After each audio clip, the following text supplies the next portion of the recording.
Welcome to our channel. So நம்ம பார்த்துட்டு இருக்கிறது லேர்னிங் அண்ட் டீச்சிங்கில் யூனிட் 4ஓட இம்பார்ட்டன்ட் கொஷின்ஸை நம்ம பார்த்துட்ருக்கோம். ஸோ அதில் one of the important question modes of cognitive development given by Bruner's. So Bruner's வந்து என்ன சொல்லியிருக்காரு காக்னேட்டிவ் டெவலப்மெண்ட் பற்றி. ஸோ ஆல்ரெடி பியாஜெட் வந்து காக்னேட்டிவ் டெவலப்மெண்ட் பற்றி நம்ம பார்த்துட்டோம் ஆல்ரெடி. ஸோ ப்ரூனர் வந்து என்ன சொல்லியிருக்காரு, இந்த காக்னேட்டிவ் டெவலப்மெண்ட் பற்றி என்ன சொல்லியிருக்காரு அப்படின்றத பார்க்க போகிறோம். ஸோ ஃபர்ஸ்ட் வந்து சினாப்சஸில் காக்னேட்டிவ் டெவலப்மெண்ட் லைக் நம்ம பியாஜெட்டில் படித்தோம் இல்லையா, அதே காக்னேட்டிவ் டெவலப்மெண்ட்டோட டெஃபினேஷன் தான். After that, Bruner's biography and then Bruner's stages of cognitive development and then education implication and then conclusion. So first வந்து cognitive development என்ன. So cognitive development என்னவும் சொல்லலாம் அப்படின்னா mental development. ஒரு குழந்தையோட mental development எப்படிலாம் நடக்குது, cognitive development எப்படிலாம் நடக்குது அப்படின்றத இது வந்து denote பண்ணுது. So it's like a development of intellectual powers. ஒரு குழந்தையோட intellectual powers எப்படிலாம் டெவலப் ஆகுது, லைக் அவங்களோட திங்கிங் எப்படி இருக்குது, அவங்களோட ரீசனிங் எப்படி டெவலப் ஆகுது, இமேஜினேஷன் எப்படி டெவலப் ஆகுது, concentration, creativity, sensation, perception, memory, அது எல்லாமே எப்படி வந்து ஒரு குழந்தைங்களோட டெவலப் ஆகுது அப்படின்றது தான் இந்த cognitive development. Okay, so Bruner's biography. So Bruner's பற்றின பயோகிராஃபி நம்மளுக்கு தெரியணும் இல்லையா. ஸோ ப்ரூனர் பற்றி தான் அவர் தான் இந்த காக்னேட்டிவ் டெவலப் பற்றி சொல்லியிருக்காரு. ஸோ அவரை பற்றின பயோகிராஃபி நம்மளுக்கு தெரியணும் கண்டிப்பாக. ஸோ இவருடைய ஃபுல் நேம் வந்து ஜிரோம் சேமோர் ப்ரூனர் அப்படின்னு சொல்லுவாங்க. ஸோ இவர் வந்து ஒரு சைக்காலஜிஸ்ட். ஓகே, லைக் பியாஜெட் மாதிரி இவரும் வந்து ஒரு கன்ஸ்ட்ரக்டிவிஸ்ட் லைக் அ சைக்காலஜிஸ்ட் தான். who has made immensely meaningful contribution to cognitive learning theory and human cognitive psychology in the field of education. So ஒரு குழந்தையோட ஒரு ஹியூமனோட காக்னேட்டிவ் சைக்காலஜி எப்படிலாம் இருக்கும், ஒரு எஜுகேஷனில் அவங்களுடைய காக்னேட்டிவ் டெவலப்மெண்ட் எப்படி அவங்க நாலேஜை கன்ஸ்ட்ரக்ட் பண்ணுறாங்க, அதை பற்றினது எல்லாமே வந்து இவர் வந்து ரிசர்ச் பண்ணியிருக்காரு. So he was born on, இவர் வந்து எப்போ பிறந்தார் அப்படின்னு பார்த்தோன்னா 1st October 1915 in New York. Okay, so இவர் வந்து பிஏ சைக்காலஜியில் டியூக் யூனிவர்சிட்டியில் வந்து பண்ணியிருக்காரு. அண்ட் தென் மாஸ்டர்ஸும் இவர் வந்து சைக்காலஜியில் கம்ப்ளீட் பண்ணியிருக்காரு. அண்ட் தென் ஃபாலோட் தட் டாக்டரேட்டும் வந்து ஹார்வர்ட் யூனிவர்சிட்டியில் வந்து இவர் வந்து பண்ணியிருக்காரு. Okay, so Bruner stage of cognitive development. So இவர் என்ன சொல்கிறார், இந்த காக்னேட்டிவ் டெவலப்மெண்ட் ஒரு குழந்தையோட காக்னேட்டிவ் டெவலப்மெண்ட் எப்படி இருக்கும் அப்படின்றது இவர் வந்து 3 ஸ்டேஜஸில் வந்து சொல்லியிருக்காரு. Like Piaget, Bruner believed in stages of instruction based on cognitive development. So like Piaget மாதிரி தான் வந்து இவரும் வந்து ஒரு காக்னேட்டிவ் டெவலப்மெண்ட் பற்றி சொல்லியிருக்காரு. பியாஜெட் வந்து எப்படி சொல்லியிருப்பார், அவரோட காக்னேட்டிவ் டெவலப்மெண்ட் வந்து ஸ்கீமாவை ரெப்ரசென்ட் பண்ணி சொல்லியிருப்பாங்க. லைக் அவங்க குழந்தைங்க ஆல்ரெடி இருக்கிற நாலேஜில் கற்றுக்கிற நாலேஜை வந்து மாடிஃபை பண்ணியோ இல்லை அப்படியே வச்சு டெவலப் பண்ணியோ கன்ஸ்ட்ரக்ட் பண்ணியோ ஒரு நாலேஜை வந்து அவங்களுடைய காக்னேட்டிவ் டெவலப்மெண்ட் வந்து நடக்குது அப்படின்னு சொல்லியிருப்பார் பியாஜெட்டு. ஸோ டிஃப்ரெண்ட் ஸ்டேஜஸில் வந்து அவங்களுக்கு காக்னிட்டிவ் டெவலப்மெண்ட் நடக்கும்ன்றது சொல்லியிருப்பாரு. ஸோ ப்ரூனர் வந்து எப்படி சொல்லியிருக்காரு அப்படின்னு பார்த்தோன்னா, the cognitive development in children depends upon the mode of encoding. So அந்த குழந்தைங்க வந்து என்கோட் பண்ணி அந்த விஷயத்தை வந்து லைக் மோடாக வந்து இவர் வந்து சொல்லியிருக்காரு. 3 டிஃப்ரெண்ட் மோட்ஸில் வந்து இவர் வந்து அந்த குழந்தைங்களோட காக்னேட்டிவ் டெவலப்மெண்ட் நடக்குதுன்றது சொல்லியிருக்காரு. The information learned or knowledge acquired and storing them in memory.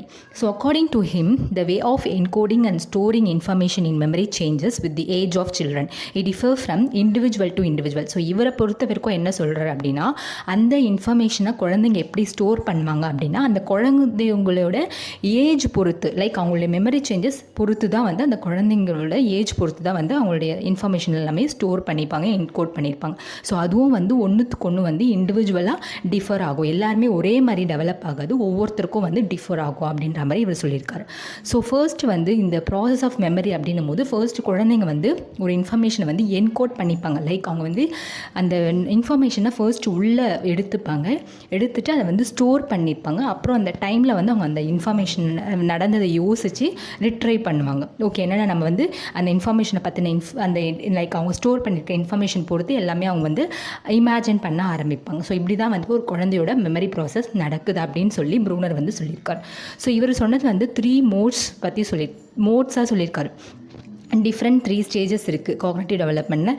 என்னென்ன இவர் வந்து டினோட் பண்ணியிருக்காரு அப்படின்னா, ஃபர்ஸ்ட் வந்து enactive, and then second mode is iconic, and then third stage is symbolic.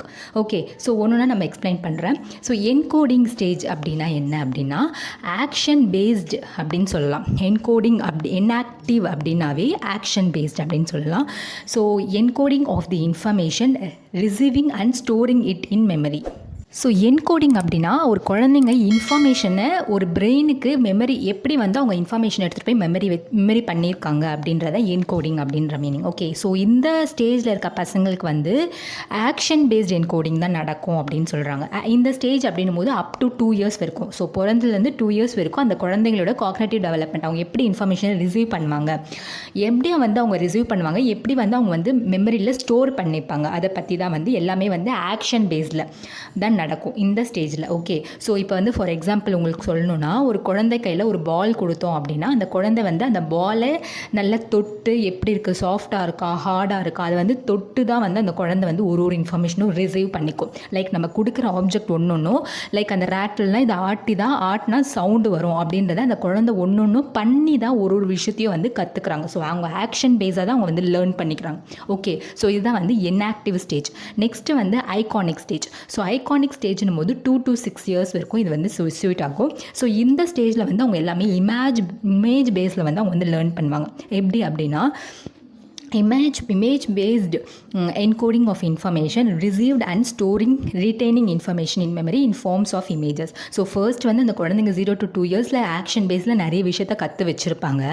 So இந்த ஆப்பிள்லாம் இப்படி தான் இருக்கும் அப்படின்றது எல்லாமே வந்து அவங்க வந்து தொட்டு ஆக்ஷன் பேஸில் கற்று வச்சுருப்பாங்க. ஸோ இமேஜ் பேஸ்டுன்னும் போது அந்த குழந்தைங்க வந்து அந்த இமேஜ் பார்த்து ஐடென்டிஃபை பண்ண ஆரம்பிப்பாங்க. ஸோ அதுதான் வந்து ஐகானிக் ஸ்டேஜ். லைக் அவங்களுக்கு ஆப்ஜெக்ட் தேவைப்படாது, ஜஸ்ட் இமேஜ் பார்த்தே அவங்களால ஈஸியாக ஐடென்டிஃபை பண்ண முடியும். அண்ட் தென் அந்த இமேஜை வந்து பார்த்து இந்த ஷேப் இதுதான் அது அப்படின்னு வந்து ஸ்டோர் பண்ணிக்கவும் முடியும். ஸோ அதுதான் வந்து ஐகானிக் ஸ்டேஜ்.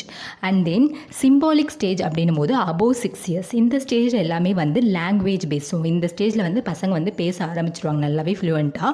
ஸோ அப்படி இருக்கும்போது encoding and retaining information memory through use of words in a language. So அவங்க வந்து அந்த வேர்ட்ஸ் பேசுகிறதே வச்சு அவங்களால ஈஸியாக வந்து அதை வந்து ஞாபகம் வச்சுக்க முடியும்.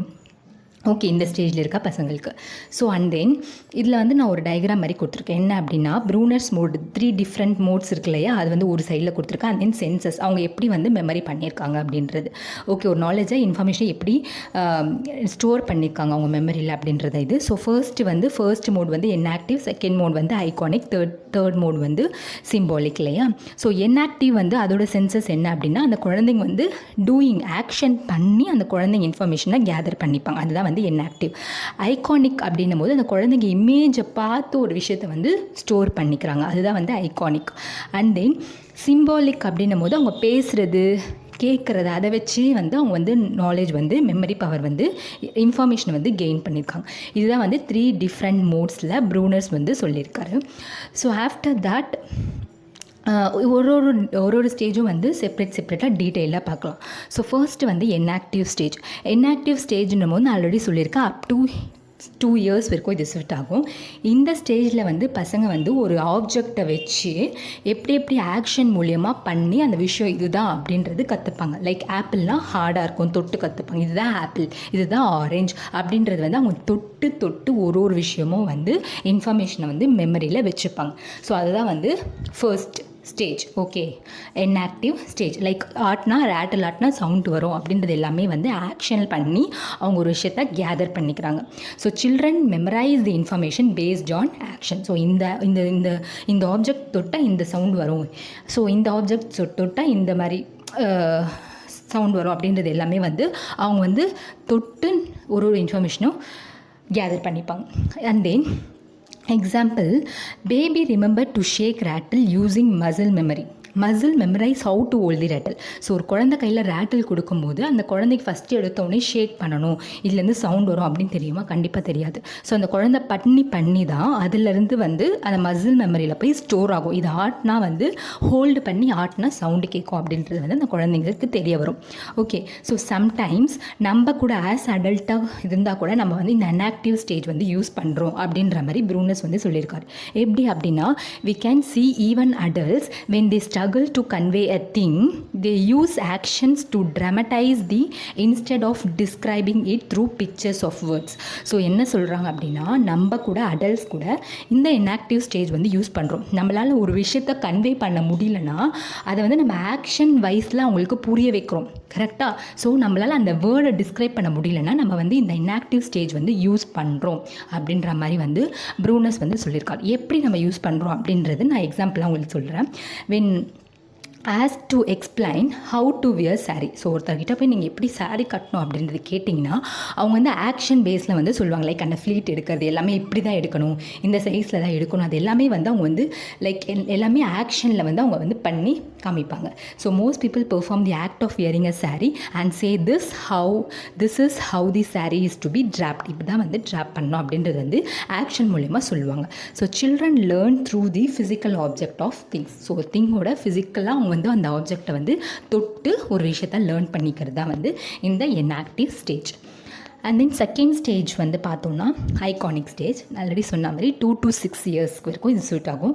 திஸ் ஸ்டேஜ் வந்து otherwise called as a pictorial stage அப்படின்னு சொல்லுவாங்க. லைக் இமேஜ்லேயே வந்து அவங்க வந்து ஐடென்டிஃபை பண்ணி ஒரு நாலேஜ் வந்து கெயின் பண்ணிப்பாங்க. ஸோ இதுதான் வந்து iconic stage. Children conceive object and events without action. So எந்த ஒரு ஆக்ஷனும் இல்லாமல் ஒரு ஆப்ஜெக்டை பார்த்து அவங்க அந்த இன்ஃபர்மேஷனை வந்து கேதர் பண்ணி வச்சுப்பாங்க. அதுதான் வந்து 2 to 6 years நடக்கும். So that is they retain the images of object in their mind and use them in their thinking. So ஒரு இமேஜை பார்த்த உடனே ஆப்பிள், அவங்க ஒரு இமேஜ் நம்ம காமிக்கிறோம் அப்படின்னா அதுதான் ஆப்பிள் வந்து சாப்பிட்டா இந்த டேஸ்ட்டில் இருக்கும் அப்படின்றது வரைக்கும் அவங்களால இமேஜின் பண்ண முடியும், திங்க் பண்ண முடியும். ஏன்னா அவங்க வந்து முன்னாடி ஸ்டேஜ்லேயே அதை பற்றின எல்லாமே அவங்க டீட்டெயிலாக லைக் ஒரு விஷயத்தை கற்றுக்கிட்டாங்க. ஸோ நெக்ஸ்ட் ஸ்டேஜில் வரும்போது அவங்க இமேஜ் பார்த்தே அவங்களால வந்து ஈஸியாக வந்து அந்த இன்ஃபர்மேஷனை ஸ்டோர் பண்ணிக்க முடியும். That is why children find it easy to understand information presented through pictures and diagrams then through words. So அதனால தான் இந்த ஸ்டேஜில் இருக்க பசங்களுக்கு வந்து நம்ம சொல்லிக் கொடுக்கறது வேர்ட்ஸாக சொல்லிக் கொடுக்காம அந்த பசங்களுக்கு பிக்சர்ஸோ இல்லை டயக்ராம் வச்சு நம்ம சொல்லிக் கொடுக்கும்போது அவங்களால ஒரு இன்ஃபர்மேஷனை ஈஸியாக அண்டர்ஸ்டாண்ட் பண்ணிக்க முடியும். ஓகே, ஸோ நெக்ஸ்ட் ஸ்டேஜ் வந்து சிம்பாலிக் ஸ்டேஜ். சிம்பாலிக் ஸ்டேஜ் அப்படின்னும் போது இது வந்து அபோவ் 6 years. ஸோ அபோவ் 6 yearsனும் போது ஃபர்ஸ்ட் அவங்க ஆப்ஜெக்ட் பார்த்து கற்றுக்கிட்டாங்க, நெக்ஸ்ட் இமேஜ் பார்த்து ஈஸியாக இன்ஃபர்மேஷனை வந்து மெமரி பண்ண வச்சுக்கிறாங்க. இப்போ நம்ம பார்க்குறது சிம்பாலிக் ஸ்டேஜ். ஸோ இந்த ஸ்டேஜை வந்து எப்படியும் சொல்லலாம் அப்படின்னு பார்த்தோன்னா அப்ஸ்ட்ராக்ட் ஸ்டேஜ் அப்படின்னு சொல்லுவாங்க. At this stage children store the information or images of a particular object and represent them using words and symbols. So ஒரு இமேஜை பார்த்தாங்கன்னா அதை பற்றின இன்ஃபர்மேஷனை அவங்களால ஈஸியாக வேர்ட்ஸ் யூஸ் பண்ணி சொல்ல முடியும், இல்லை சிம்பிள்ஸ் யூஸ் பண்ணி அவங்களால ஈஸியாக சொல்ல முடியும், ரெப்ரசன்ட் பண்ண முடியும் இந்த ஸ்டேஜில். Okay, at this stage as information are codified, encoded using words, mathematical symbols or other symbols systems to retain them in memory in a very short form. So இந்த ஸ்டேஜில் வந்து அவங்க இன்ஃபர்மேஷனை ஈஸியாக வேர்ட்ஸ் மூலயமா அவங்களால மெமரி பண்ணிக்க முடியும். ஒரு விஷயத்தை பார்க்குறாங்க அப்படின்னா அவங்களுக்கு அதுக்கான டீட்டெயில்ஸ் எல்லாமே என்ன அவங்க சென்ஸ் பண்ணி கற்றுக்கிட்டாங்க. லைக் ஃபிசிக்கல் ஆப்ஜெக்டாக வந்து அவங்க தொட்டு கற்றுக்கிட்டாங்க ஸ்டேஜ் 1ல். ஸ்டேஜ் 2ல் இமேஜ் பண்ணி ஈஸியாக ரெக்கக்னைஸ் பண்ண ஆரம்பிச்சிட்டாங்க. ஸ்டேஜ் 3ல் அதை பார்த்த உடனே அதை பற்றின இன்ஃபர்மேஷன் எல்லாமே அவங்களால ஈஸியாக கேதர் பண்ணி ரெப்ரசன்ட் பண்ண முடிகிறது. ஸோ அதுதான் வந்து symbolic stage. Okay, so 3 stage கிளியராக வந்து ப்ரூனர் வந்து சொல்லியிருக்காரு. கிளியர் கட்டாக நானும் எக்ஸ்பிளைன் பண்ணியிருக்கேன். So allows a student to organise information in mind by relating concept together. So இந்த மாதிரியான ஸ்டேஜில் இருக்க பசங்களுக்கு ஈஸியாக வந்து அவங்களால இன்ஃபர்மேஷனை ஞாபகம் வச்சுக்க முடியும். Example, when adults who are learning a new task with handle its first. So first ஒரு டாஸ்க் கொடுக்குறாங்க, அதை பற்றின இன்ஃபர்மேஷன் எதுவுமே அவங்களுக்கு தெரியல. ஜஸ்ட் இந்த டாஸ்க் நீங்கள் பண்ண போகிறீங்க அப்படின்னும் போது கொடுக்கும்போது அவங்க அவங்க மைண்டில் என்ன வரும் அப்படின்னா மென்டல் இமேஜினேஷன், இது இப்படி தான் இருக்கும் அப்படின்ற இமேஜினேஷன் அவங்களுக்குள்ளே வரும். ஸோ அதை வச்சு அவங்க வந்து ஈஸியாக வந்து டிஸ்கிரைப் பண்ண முடியும். ஸோ இந்த ஸ்டேஜில் இருக்கிறது எல்லாருக்குமே. ஸோ இது வரைக்கும் நம்ம 3 ஸ்டேஜ் கிளியர் கட்டாக பார்த்துட்டோம். இப்போ நான் சொல்ல போகிறது ஒரு எக்ஸாம்பிள் எடுத்து ப்ரூனர் வந்து 3 டிஃப்ரெண்ட் ஸ்டேஜில் எப்படி ஒரு குழந்தைங்க அந்த அவங்களோட வியூ எப்படி இருக்குது அப்படின்றது சொல்லியிருக்காரு. So let us assume that a child goes with the mother to the beach. So just assume பண்ணிக்கோங்கன்னு சொல்கிறாங்க.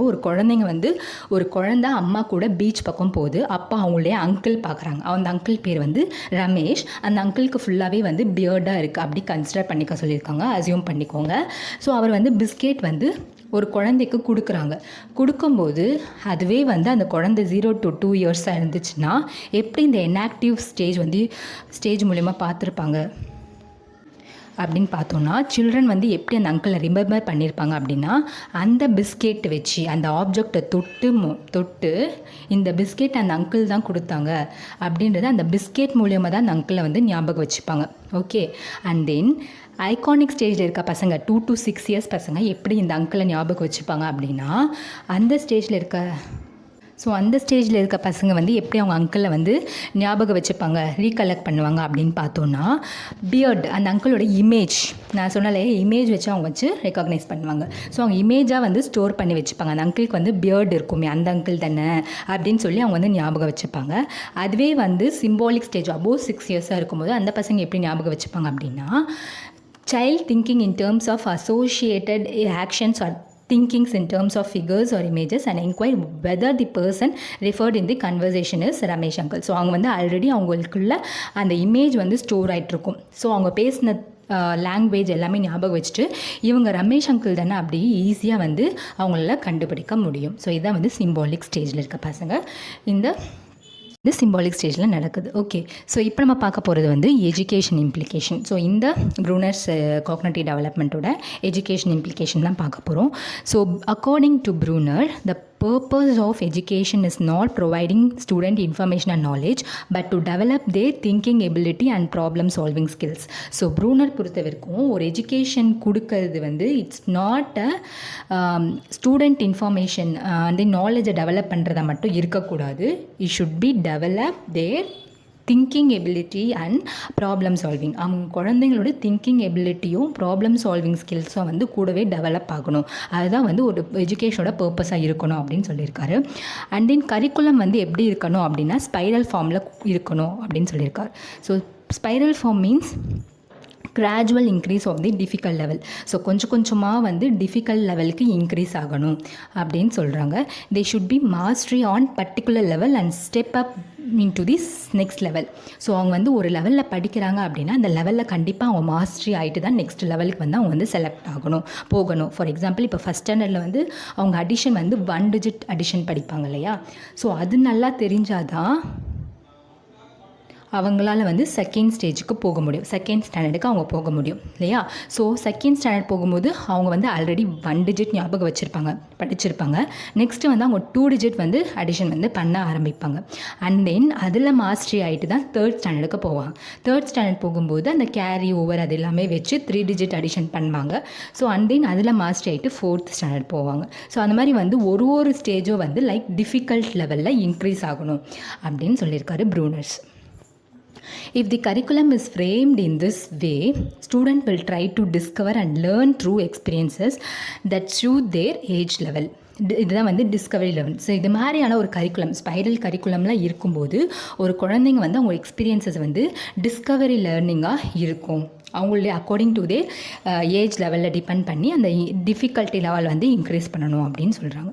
ஸோ இப்போ நான் இந்த ஸ்பைரல் லெவல் எது கொடுத்துருக்கேன் அப்படின்னா ஹிஸ்ட்ரி எடுக்கிறாங்க அப்படின்னா எப்படி ஒரு ஸ்பைரல் கரிக்குலம் இருக்கணும் ஹிஸ்ட்ரியில் அப்படின்னு பார்த்தோன்னா ஃபர்ஸ்ட் வந்து ப்ரைமரி லெவலில் பார்க்கும்போது அந்த கரிகாலா, நரசிம்மவர்மன், ராஜராஜன் அவங்கள பற்றின லைஃப் ஹிஸ்ட்ரி இருக்கும். ப்ரைமரி லெவலில் அவங்க தெரிஞ்சு வச்சுருப்பாங்க. And then next middle school லெவலில் போகும்போது அந்த காலத்தில் இருக்க சங்கம் age, Pallava period, and then later Cholas period, and then British எப்படி என்ட்ரானாங்க, ஸோ அதை பற்றின இன்ஃபர்மேஷன்ஸ் எல்லாமே மிடில் ஸ்கூல் லெவலில் கொடுத்துருப்பாங்க.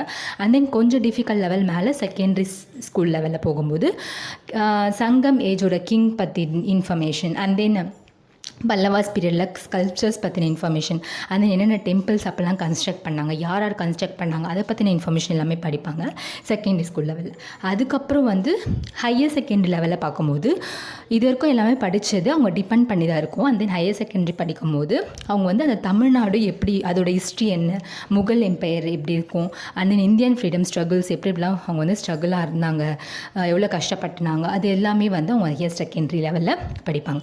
ஸோ அதுதான் சொல்கிறாரு கரிக்குலம் வந்து ஒரு ஸ்பைரல் ஃபார்மில் லைக் டிஃபிகல்ட்டி லெவலுக்கு வந்து கொஞ்சம் கொஞ்சமாக இன்க்ரீஸ் பண்ணணும் அவங்க ஏஜுக்கு ஏற்ற மாதிரி அப்படின்னு சொல்கிறாங்க ப்ரூனர்ஸ். அண்ட் தென் நெக்ஸ்ட் நம்ம பார்க்கும்போது learners classify and organise the information they receive and integrating them with their existing knowledge. That is student construct their own knowledge is true learning. So ஒரு நாலேஜ் அவங்க gain பண்ணுறாங்க அப்படின்னா அவங்க மேலே வந்து ஒரு ஆல்ரெடி இருக்க நாலேஜ் கூட அவங்க வந்து கன்ஸ்ட்ரக்ட் பண்ணிகிட்டே போவாங்க. அந்த மாதிரி வந்து அவங்க கன்ஸ்ட்ரக்ட் பண்ணுறாங்களே அதுதான் வந்து ட்ரூ லேர்னிங் அப்படின்னு சொல்கிறாங்க. After that, according to Bruner, at primary stage, children do all things by themselves and construct their knowledge. So first primary stageல ஒரு குழந்தைங்க வந்து எல்லாமே அவங்களே வந்து பண்ண ஆரம்பிப்பாங்க. அவங்க பண்ணி அந்த நாலேஜை வந்து அவங்க கன்ஸ்ட்ரக்ட் பண்ணுவாங்க. அண்ட் தென் மிடில் ஸ்கூல் லெவலில் இருக்க பசங்க வந்து ஆல்ரெடி கன்ஸ்ட்ரக்ட் பண்ண நாலேஜை வச்சு அவங்க வந்து இந்த ஸ்டேஜில் என்ன பண்ணுவாங்க அப்படின்னா மாடல்ஸ் அண்ட் தென் டெமான்ஸ்ட்ரேஷன் வச்சு ஒரு நாலேஜை வந்து கன்ஸ்ட்ரக்ட் பண்ணுவாங்க. அண்ட் தென் ஹை ஸ்கூல் லெவலில் எல்லாமே வந்து லெக்சரல் மெத்தடில் இருக்கும். ஸோ அவங்க வந்து ஈஸியாக வந்து எல்லாமே புரிஞ்சுக்கும். ஸோ ஈஸியாக வந்து லெக்சரல் மெத்தடில் அவங்களால நம்ம வந்து எடுக்க முடியும். So involves use of symbols to a large extent could be used. So conclusion பார்க்கும்போது in this topic modes of cognitive development given by Bruner's and is education implication were discussed in detail. So டீட்டெயிலாக பார்த்துட்டு எக்ஸாமில் கேட்டாங்கன்னா நீங்கள் இப்படியே present பண்ணுங்கள், கண்டிப்பாக நல்ல மார்க்ஸ் கிடைக்கும். இந்த வீடியோ உங்களுக்கு கண்டிப்பாக புரிஞ்சிருக்கும்னு நினைக்கிறேன். இந்த வீடியோ உங்களுக்கு புரிஞ்சிருந்தால் லைக் பண்ணுங்கள், ஷேர் பண்ணுங்கள், மறக்காமல் சப்ஸ்கிரைப் பண்ணுங்கள். ஏதாச்சும் டவுட்னா கமெண்ட் செக்ஷனில் கமெண்ட் பண்ணுங்கள். Keep on supporting me. Thank you.